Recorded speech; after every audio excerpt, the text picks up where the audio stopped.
பாஜக அதிமுகவை உருட்டி மிரட்டி பணிய வைத்து கூட்டணி அமைத்திருப்பதாக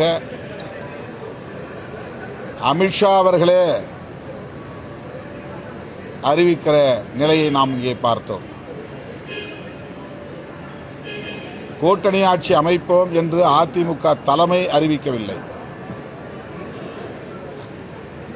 அதிமுகவோடு கூட்டணியில் சேர்ந்திருக்கிற பாஜகவின் தலைவர் அமித்ஷா அறிவிக்கிறார். அப்படி என்றால் இங்கே அதிமுக தலைமையில் கூட்டணியா பாஜக தலைமையில் கூட்டணியா என்கிற சந்தேகம் எழுகிறது.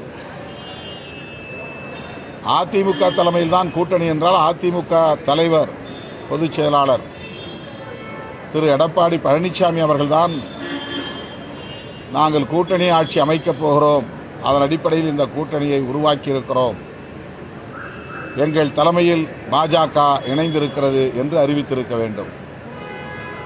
ஆனால் பத்திரிகையாளரை அழைத்தது பாஜக, கூட்டணியை அறிவித்தது பாஜக, கூட்டணி ஆட்சி என்று அறிவித்திருப்பதும் பாஜக. அதிமுகவினுடைய ரோல் என்ன என்பது கேள்விக்குறியாக உள்ளது. அதிமுக தொண்டர்கள் இதை மனப்பூர்வமாக ஏற்க வாய்ப்பில்லை என்றுதான் நான் பெரிதும் நம்புகிறேன். இந்த கூட்டணி ஏற்கனவே உருவான கூட்டணி, மக்களால் புறக்கணிக்கப்பட்ட கூட்டணி, 2021ஆம் ஆண்டு நடைபெற்ற சட்டமன்ற பொதுத் தேர்தலில் தோல்வியை தழுவிய கூட்டணி. எனவே இந்த கூட்டணியால் தமிழகத்தில் எந்த தாக்கமும் பெரிதாக திமுக கூட்டணிக்கு எதிராக, மதசார்பற்ற முற்போக்கு கூட்டணிக்கு எதிராக எந்த தாக்கமும் ஏற்பட்டு விடாது என்ற நம்பிக்கை உள்ளது.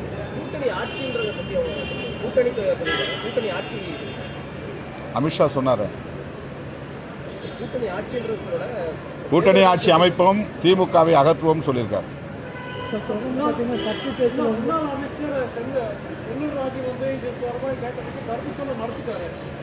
செல்லூர் ராஜா அதான் அதிமுகவில் இது எல்லோருக்கும் உடன்பாடு இருக்க வாய்ப்பில்லை. முன்னாள் அமைச்சர் டி ஜெயக்குமார் பாஜகவோடு அதிமுக கூட்டணி அமைத்தால் நான் கட்சியிலிருந்தே வெளியேறிடுவேன் என்று சொல்லக்கூடிய அளவுக்கு அதிமுகவிலே மாறுபட்ட கருத்துக்கள் ஏற்கனவே இருந்தன. அதையெல்லாம் மீறி எடப்பாடி பழனிசாமி அவர்கள் அமித்ஷாவோடு அமர்ந்து கூட்டணி அமைந்ததற்கு சாட்சியமாக இருந்திருக்கிறார். எந்த அளவுக்கு அதிமுகவின் தலைவர்கள் இதை ஏற்றுக்கொள்வார்கள் என்பதை பொறுத்திருந்து பார்ப்போம்.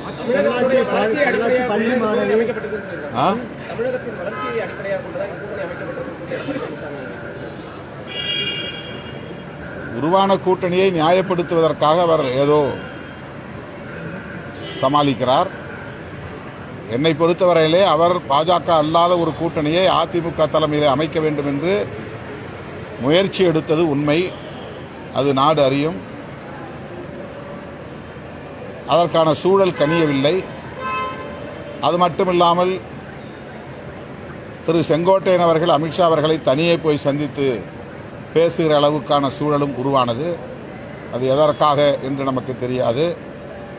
இவையெல்லாம் நாம் ஒப்பிட்டு பார்க்கிற போது அதிமுகவுக்கு ஏதோ நெருக்கடியை பாஜக கொடுத்திருக்கிறது, அந்த அடிப்படையில் தான் இந்த கூட்டணி உருவாகி இருக்கிறது என்று யூகிக்க முடிகிறது. பாஜக இருக்கிற அணியில் சிறுபான்மையினர் வாக்களிப்பதற்கு, ஆதரிப்பதற்கு இந்திய அளவில் வாய்ப்பில்லை. அவர்கள் வெளிப்படையாக முஸ்லீம் வாக்குகள் தேவையில்லை, கிறிஸ்தவர்கள் வாக்குகள் தேவையில்லை என்கிற அடிப்படையில் தான் பாஜக ஒரு நிலைப்பாட்டை எடுத்து செயல்படுகிறது. அப்படிப்பட்ட பாஜகவோடு அதிமுக கூட்டணியில் இணைகிறது என்றால் அந்த அணிக்கு எப்படி சிறுபான்மை சமூகத்தினரின் வாக்குகள் போய் சேரும்? இந்த வக்ஃபு திருத்த சட்ட மசோதாவை எதிர்த்து மாநிலங்களவையிலே அதிமுக உறுப்பினர்கள் வாக்களித்திருக்கிறார்கள்.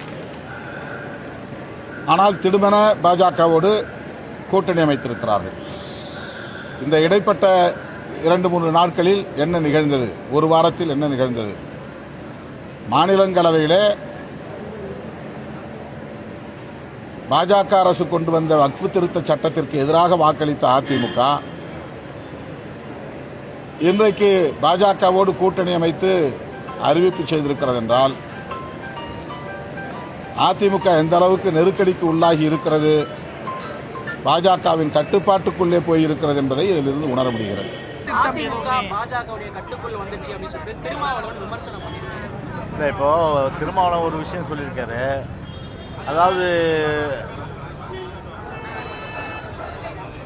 முன்னாள் அமைச்சர் ஜெயக்குமார் அவர் பிஜேபி கூட்டணி அமைந்தால் விலகுவதாக சொன்னார் என்று சொல்லி அவருடைய கருத்தை சொன்னார். அவர் நான் எந்த நேரத்தையும் நான் சொல்லவே இல்லை.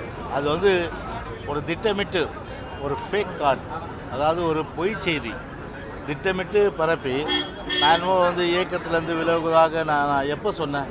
நான் உங்களுக்கு அப்படி தான் தெரியும் இல்லையா? ஆனால் ஒரு சொல்லாத, ஒரு நினைத்து கூட பார்க்க முடியாத அந்த செய்தியை வேண்டுமென்று சமூக வலைதளங்களில் இந்த 4 நாளாக பார்த்தீங்கன்னா ட்ரெண்டிங்காக பார்த்தீங்கன்னா எல்லாம் மீம்ஸ் போடுறது, அதே போன்று கார்டு போடுறது, இந்த வேலை.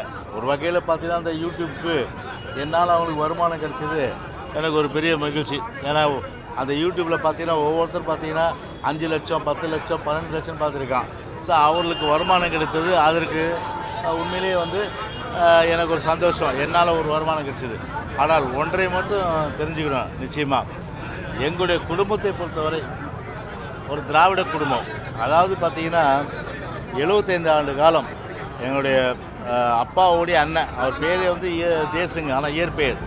ஆனால் அவருடைய பெயர் வடசென்னை பெரியார் என்று இன்றைக்கு அழைக்கப்படுகின்ற எங்களுடைய அப்பாவுடைய சகோதரர் பெரியார் அவர்கள். அந்த ஒரு வாரிசு எங்கள் அப்பா இந்திய எதிர்ப்பு போராட்டம், சுதந்திர தின போராட்டம், அதே போன்று பேருந்து அண்ணாவால் அடையாளம் காட்டப்பட்டு சென்னை மாநகராட்சியிலே கவுன்சிலராக சீட்டு கொடுத்து நிலைக்குழு தலைவர், இப்படி பல்வேறு சிறுசேமிப்பு துணைத் தலைவராக புரட்சித் தலைவர் எம்ஜிஆர் இருந்த காலகட்டத்தில், அந்த காலகட்டத்தில் கூட ஒரு துணைத் தலைவராக அவர் இருந்த நேரத்தில் ஒரு உறுப்பினராக அதில் கூட இருந்திருக்கார். அப்படி ஒரு நீண்ட நெடிய ஒரு திராவிட பாரம்பரியம், நீண்ட நெடிய ஒரு திராவிட பாரம்பரியம், ஒரு தன்மானத்தோடு வளர்ந்த குடும்பம். பதவிக்காக சரி யார் வீட்டு வாசக்கால்லையும் போய் நின்ன வரலாறு எங்கள் குடும்பத்தும் கிடையாது, எங்களில் சில பேருக்கும் கிடையாது. அதனால் அந்த அளவுக்கு பார்த்தீங்கன்னா ஒரு தன்மானத்தோடு இருக்கின்ற அனைத்து இந்திய அண்ணா திராவிட முன்னேற்ற கழகம் அடையாளம் காட்டியது, ஒரு அந்தஸ்தை கொடுத்தது. புரட்சித் தலைவி அம்மா அவர்கள் பெருமளவுக்கு பார்த்தீங்கன்னா இன்றைக்கி உலகம் ஃபுல்லாக தெரியுதுன்னா இன்றைக்கி என்னை அடையாளம் காட்டியது யார்? அனைத்து இந்திய அண்ணா திராவிட முன்னேற்ற கழகம், பொன்மனச்செம்மல் புரட்சித் தலைவர் எம்ஜிஆர், புரட்சித் தலைவி அம்மா தான். எனவே வாழ்நாள் முழுவதும் சரி தந்தை பெரியார், பேரன் அண்ணா இருபெரும் தெய்வங்களாக இருக்கின்ற இதே தெய்வம் புரட்சித் தலைவர் புரட்சி அம்மாவுடைய வழியிலே எங்களுடைய பயணம் நிச்சயமாக தொடரும். எனவே ஒரு பொய் செய்திகளை பரப்பி அதில் ஒரு அற்ப ஆசைகள் தயவுசெய்து கொள்ள வேண்டாம் என்று இந்த நேரத்தில் நான் அன்போடு கேட்டுக்கொள்கின்றேன். யார் வீட்டு வாசல்லையும் சரி பதவிக்காக போய் நின்னவன் ஜெயக்குமார் கிடையாது. அது மட்டும் தெரிஞ்சுங்க. பதவிக்காக நின்னவன் ஜெயக்குமார் கிடையாது, வாசல் கதவை தட்டியது கிடையாது.